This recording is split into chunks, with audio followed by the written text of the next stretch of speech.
Don't forget to subscribe to Basement Tales. Just go on Apple, iTunes, or wherever you get your podcasts and hit that subscribe button. We release a podcast every Thursday.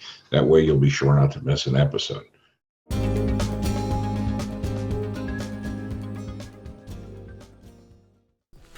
Welcome to Basement Tales with Sam Jackman, Charlie Einsman, Ed Grass, and Sandra Delancey.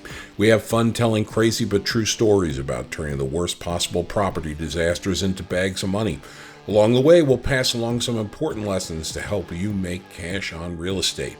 Sam and Charlie walked away from cubicle hell 25 years ago. Starting with no property, they created their own Clear Sky group of companies, sold hundreds of houses, bought dozens of rentals, and made millions in hard money loans. I'm Ed, a big firm litigator until muscular dystrophy made me find a hobby other than suing people.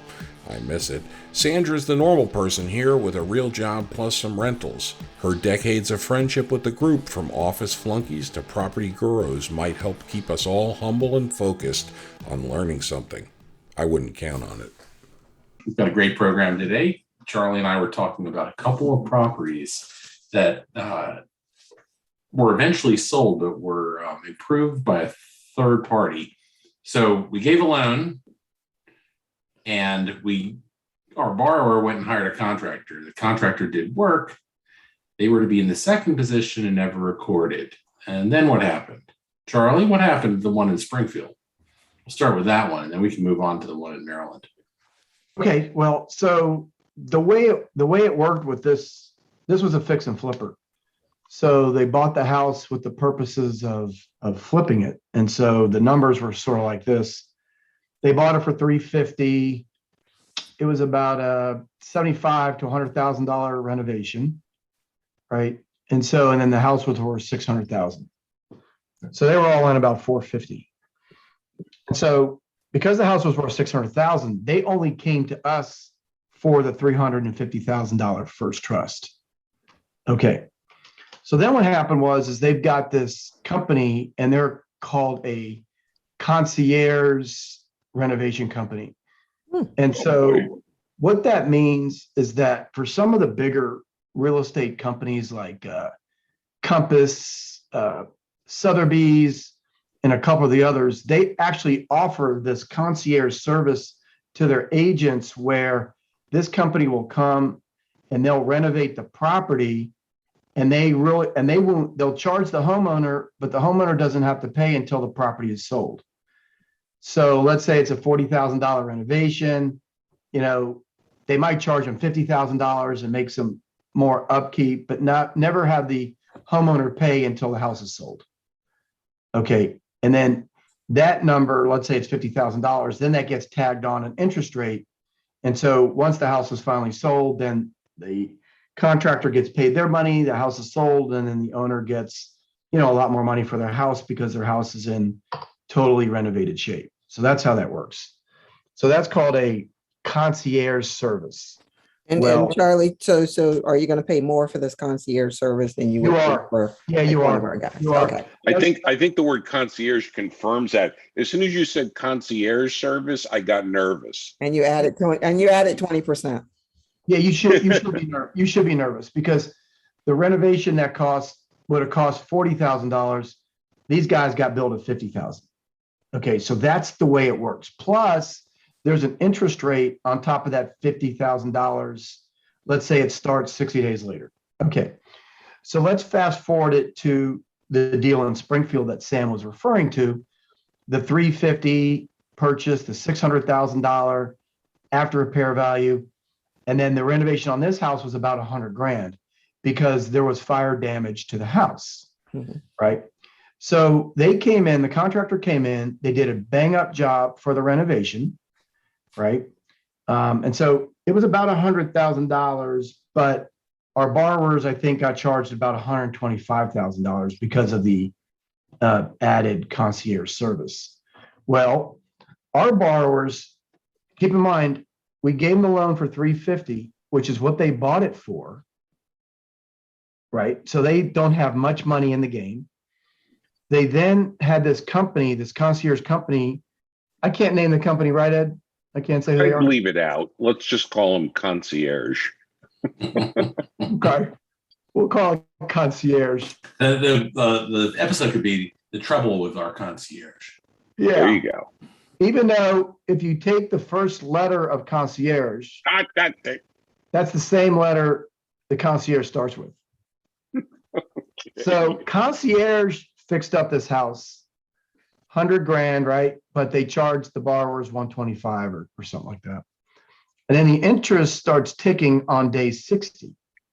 Well, our borrowers, and remember, we're in it for 350 on a house that's worth 600,000. So for us, we're in first trust position. We're very, very safe.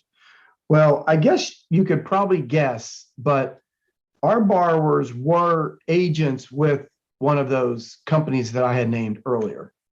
And so our borrowers might have paid us one or two times from a monthly standpoint, and then they stopped paying us. Of an interest-only monthly payment, yeah. Right. They stopped paying us. Okay. Well, they put the renovation finally got finished. I think it took about 60 to 90 days to do the renovation, and the house went on the market. And so at the very beginning, it was fine because the house went on the market at $600,000, which is what we all thought it was worth. Keep in mind, key word, we thought that's what it was worth. Well, as it turned out, the house was on the market for $600,000. It didn't sell for a long time. And unbeknownst to us, the reason why it didn't sell for $600,000 was because it was in a really bad school district. And so the school district being as bad as it was, you might as well knock 10% off the price. So I guess the house should have sold for 540 or 550 or something like that. But our borrowers weren't savvy enough to continue to lower and lower the price of the house, right? Which they should have done. And it was at the peak of our market. And of course, prices kept going up, but for some reason, this house wasn't moving. But Charlie, Well- what's happening while they're not paying you and this place is not selling? Or is the interest payments just kind of, Yeah. So see, we're being accrued, right? Late So our fees payment- and, yeah. Yeah, so we're being accrued on the interest payments, late fees, but then our loan expired. So I think it was a 6 to 9 month loan. I think it was a 6 month loan. Yeah, they did a nice job, got it ready in a timely manner. I went and inspected it. It was a very nice property. They Right. just had a price wrong. Right. So the concierge did actually a really wonderful job on the renovation. I mean, they did what they were supposed to do. The problem with the concierge is that they didn't get paid any money. And this is very important because this kind of fills into the story. So we're in there at 350 plus. Now they might have made 1 or 2 months payments, but now they're 4 or 5 months payments behind and late fees. And oh, by the way, our loan expired. And so part of our loan expiration paperwork is if you don't work out a deal with us, we kind of hit you with a 10%er. So we have a 10% default on top of our loan amount, which in their case was another 35 grand. All right. So they're accruing on us. So they owe us about 400,000 roughly at the end of the 6 month period. They won't call us. They won't call us. Right. The house is Well, priced that's a 600. big mistake. The lack of communication is, you could have done something to help them if they talked to you. Right. But push comes to shove. Remember, the $125,000 that they owe concierge is now starting to tick up. And that's ticking up at a fairly high interest rate, a little bit higher than ours. And so that 125 is ticking. So now you've got us at 400, you've got the 125 ticking. And so push comes to shove, you can guess what's going on. So they are now entering into upside down territory. Because even if they lower that price of the house from 600 to 550, right, they're paying the concierge back and they're paying us back and they have no more money left over. Okay. Well, it's not even that. I smell what's coming. Mr. Concierge ain't gonna be too happy soon. Yeah. That's Oh, yeah. right. Yeah. That's exactly right. Then we could call Because- this the unhappy concierge. That's right. That's right. So doing what we do, we had to, of course, the borrowers aren't calling us back. So we had to actually start the foreclosure process and actually bring it to the courthouse steps for a foreclosure auction. And oh, by the way, Mr. Concierge didn't put a second deed of trust on the house. They put a mechanics lien on the house. Oh, That didn't work. Wait, so Wrong. what does that mean? They needed to hire their own concierge because the lawyer they had to do that, it didn't work out well. they got the 299 Sandra They lawyer. got my Sandra's nice lawyer. Sandra gave me a lawyer. referral. Okay, got it. So what? Now they So have a basically, mechanics lien, not a. Yes. so basically, what a mechanics lien is it's a lien against the property put there usually by a general contractor or a contractor of that nature when the contractor doesn't get paid. But all that means Okay. is that when the property sells, that you have to pay them back, whoever that person is with the lien. Sort of. In a normal scenario, that's right. So because these guys were At a fixing, sale, at a normal sale, like to a regular At a buyer. normal Yeah. sale. Mhm. in a normal sale, that's exactly what was supposed to happen. But remember, now this isn't a normal sale anymore because the borrowers are not motivated to sell the house and cut the price because they're going to leave there with nothing, right? They're going to pay us our whatever 400. They're going to pay the concierge the 125 plus what they owe them. So their all out now has grown to 550. And remember, the house is overpriced at 600. So they disappeared on us, stopped communicating, and then we had to take this to the courthouse steps. In this case, Fairfax County, I can probably say that because it's in the public record. Yes. So we had an auction and we auctioned it off, but we had to wait a certain period of time because under mechanic lien statutes, we had to wait over, what was it, 6 to 9 months or a year? I forgot the actual timeline. Yeah, there was a waiting period. Yeah, but we had to go through a certain waiting period before we could actually foreclose on the property Mhm. because of the mechanic lien statute, right? Well, push come to shove, we waited. We ended up foreclosing on the house at the courthouse steps. A third party borrower bought it for almost all the money we were owed. So we had a full debt bid of about, I don't know, 415 at the time because more time had gone by. We had accrued legal costs and other kinds of things. So maybe it sold to a third party bidder for our full debt bid, including lawyer fees at 425. Nobody else bid on it, right? I don't know why, because the house was perfectly renovated and they could have sold it for whatever, 550 or 525. But what happened is because nobody showed up on behalf of the concierge to bid at the courthouse steps, and they got properly notified, so they knew about the auction, they got an actual total amount of $0.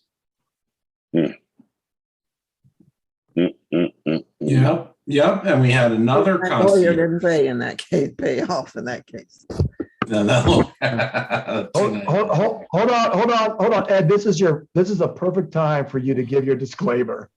Yeah, right. Well, the old I'm a lawyer, but not your lawyer, and clearly not their lawyer, because hopefully I would have figured that out and not screwed it up. Although the difference between the mechanics lien and the regular lien here, is there any effect from that? I mean, they would have been underwater anyway if there's no money to pay the second trust. No, but not really. But since the house was worth, let's say 550, right? Because it's obviously not Right. worth 600, and the house is in a fully renovated state. Yeah. I mean, they could have certainly bid this thing up to, let's say, 475, and they could have at least recouped $50,000. Right. They would almost be like a bank REO, and they take back the property and sell it themselves. Yeah. Or they could have, right. They could have forced somebody to bid it high at the courthouse steps, exited out of some money that way, or they could have bid the 426, $1 higher than the other bidder, $100 higher than the other bidder, taken the property back, REO'd it, and then recouped a lot more of their money because the house didn't need any renovation because they renovated it. They did a pretty good job. They knew it better than any courthouse step buyer would. Mm-hmm. They know how good it can do. I mean, courthouse step buyer is going to want it discounted because they don't know if it's filled with mold or whatever. These guys knew exactly what it was like. Yeah. But wouldn't they still owe you? So even if they got in there and they bid it up and they sold it for, what are you saying? No. They bid over the Yeah. amount owed to us. Yeah. So they could just bid a couple bucks over the last bidder who bid on it, and then Your they loan for can take it $350. back and then sell it. But the loan They that you gave them for $350, what happens with that? It's gone. It's gone because we are It's the paid off So- at the courthourse essentially, or through Yeah. the Oh, courthouse. so they do auction. have to pay you. Okay, got it. Yeah, so the Yeah, four, so the let's say, second trust so the would be paid. 425, so our bid, let's say, was 425. We told the law firm to bid on behalf of the lender 425. When somebody at the courthouse steps raised their, bid to bid 425, they closed it in 2 weeks. Well, that satisfied our first position and we got our 425. And so we're in essence wiped out, right? So we're done with that property. We got our money back.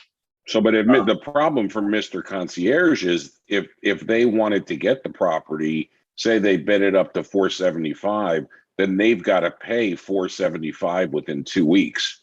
They've got to find the money from a hard money lender or have enough money of their own, and then Right. turn around and sell it and have that money Right. sitting there. So Right. maybe that's why they didn't do it. They're in the business of doing work and then getting paid, not Right. sticking up huge money up front.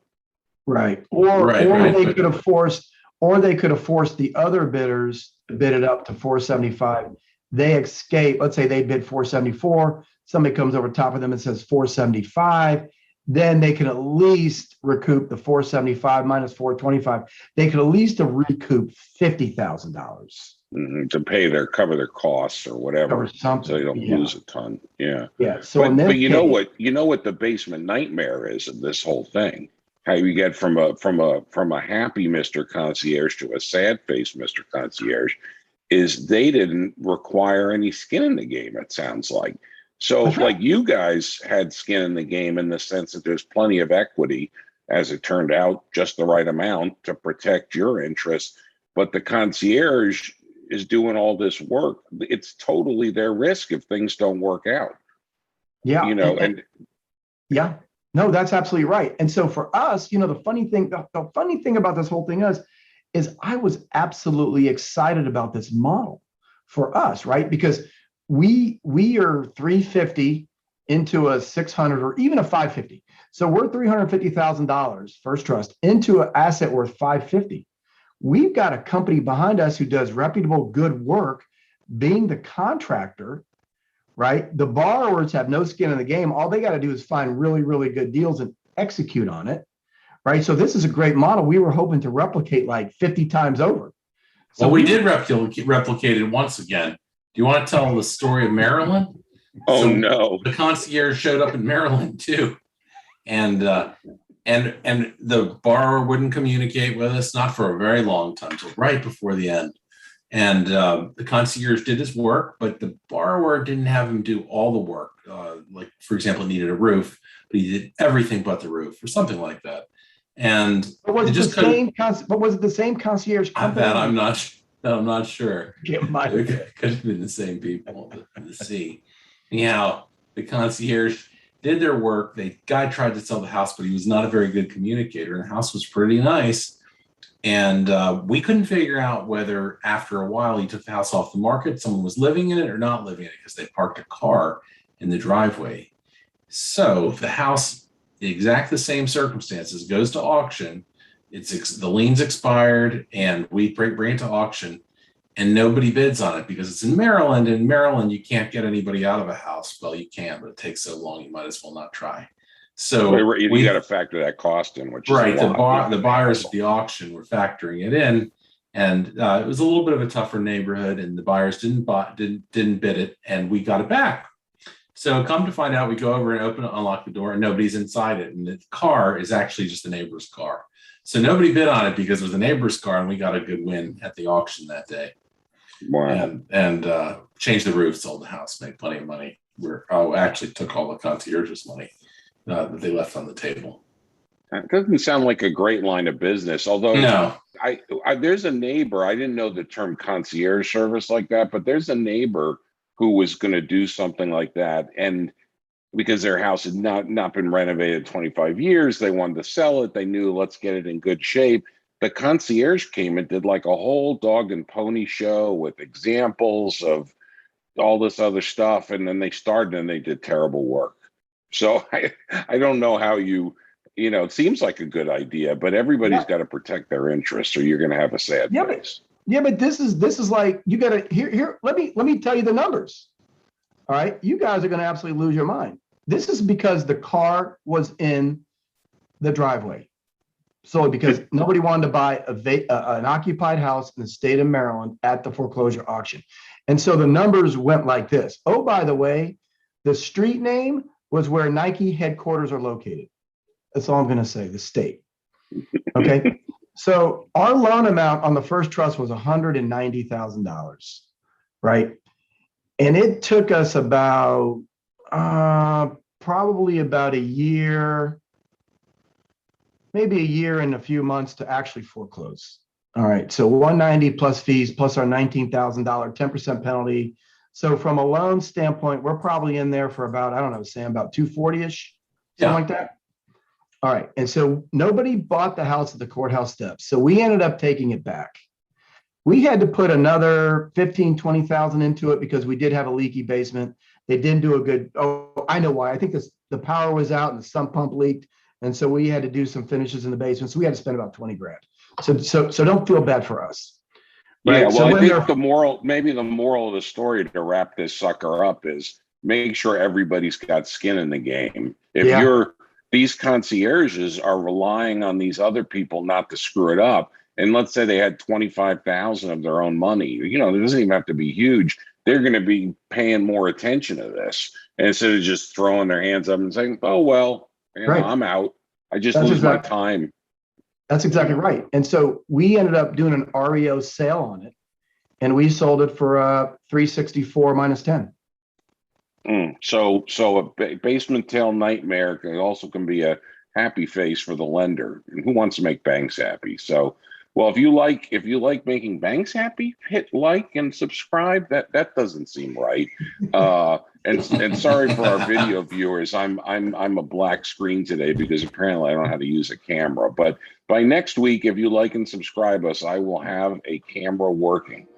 Thanks for listening. All right. See you later.